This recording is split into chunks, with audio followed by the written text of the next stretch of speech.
Hey everybody, today I'm going to be reading a few pages from Enemy Pie. In this video, I am not going to read the full book. This video is just to give you an idea of some questions that you could ask your child while you're reading. If you're interested in hearing the full version, I do have a video of me doing a read aloud of Enemy Pie. I definitely recommend it. It is such a great book.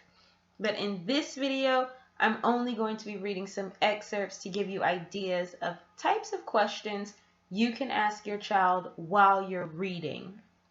So, to begin, the title of this book is Enemy Pie. Before you even open up the book, a good way to get your child thinking and developing his or her vocabulary is to ask, what is an enemy? And how does someone become an enemy? That's a good question to get your child thinking about the vocabulary used in a book. As you find different books that your child is interested in, make sure that you have them pay attention to the title and other interesting words that maybe they aren't so familiar with. It's a good time to increase their vocabulary. I'm going to move on. On the first page, it should have been a perfect summer. My dad helped me build a treehouse in our backyard. My sister was at camp for 3 whole weeks, and I was on the best baseball team in town. It should have been a perfect summer, but it wasn't. So when the author sets a story up like this, that is a good time to pause right there and have your child make a prediction. Why wasn't it a perfect summer? What could have happened when everything seems to have been lining up so well? What could have happened to change that? Now is also a good time that you could help your child make connections to the text. What would your perfect summer be like?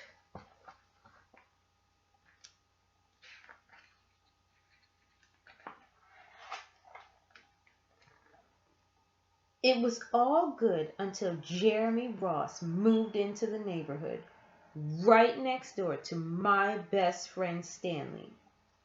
I did not like Jeremy Ross.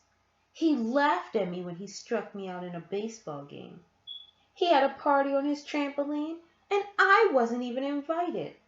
But my best friend Stanley was. Jeremy Ross was the one and only person on my enemy list. I never even had an enemy list until he moved into the neighborhood.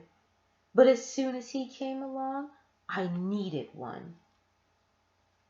I hung it up in my treehouse where Jeremy Ross was not allowed to go. So here's another time where you can stop and ask questions about the characters. So making connections to the text and also helping your child to develop their understanding of the characters. Why do you think Jeremy Ross was laughing at the main character? How do you think that made the main character feel? Could that be a reason why Jeremy Ross is now his one and only enemy?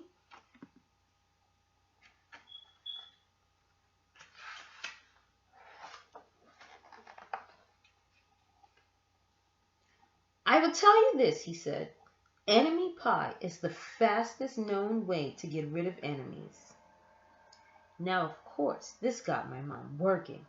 What kinds of things, disgusting things, would I put into a pie for an enemy? I brought Dad some weeds from the garden, but he just shook his head.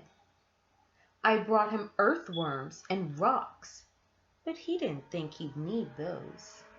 I gave him the gum I'd been chewing on all morning. He gave it right back to me. So, here we could take a moment to make some connections again and also think about cause and effect. If you made an enemy pie, what would you put into it?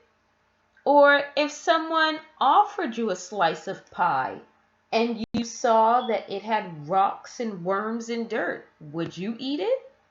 Those are all questions that you can get your child thinking about when it comes to cause and effect. If someone is offering you a smelly pie, chances are you're not going to eat it.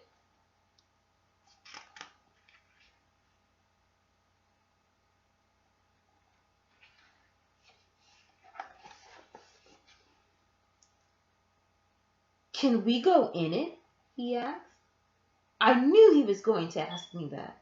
But he was the top person, the only person on my enemy list. And enemies aren't allowed in my treehouse. But he did teach me to throw a boomerang. And he did have me over for lunch. And he did let me play on his trampoline. He wasn't being a very good enemy. Okay, I said, but hold on. So in this text, this is a great point to stop and then have your child recall details from the text. Oftentimes, after having read all of these pages, some kids start to forget some of the little details and clues that the author has left behind for them. But particularly in this text, this is a really important turning point. So you want to stop and ask your child,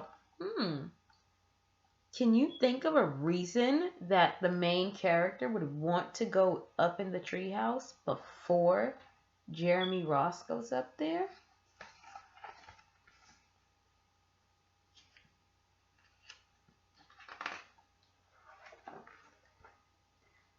As for enemy pie, I still don't know how to make it. I still wonder if enemies really do hate it, or if their hair falls out, or if their breath turns bad. But I don't know if I'll ever get an answer, because I just lost my best enemy. And that concludes the book, but that does not conclude the questioning. So after reading this book, you could take a moment to ask your child questions about the author's purpose. Why was this book written? What message does this book have that we could apply to other situations? You could ask your child questions about how they enjoyed the book. What was their favorite part of the book and why? Another way that you could engage your child after reading the text, how would you change the ending of this story?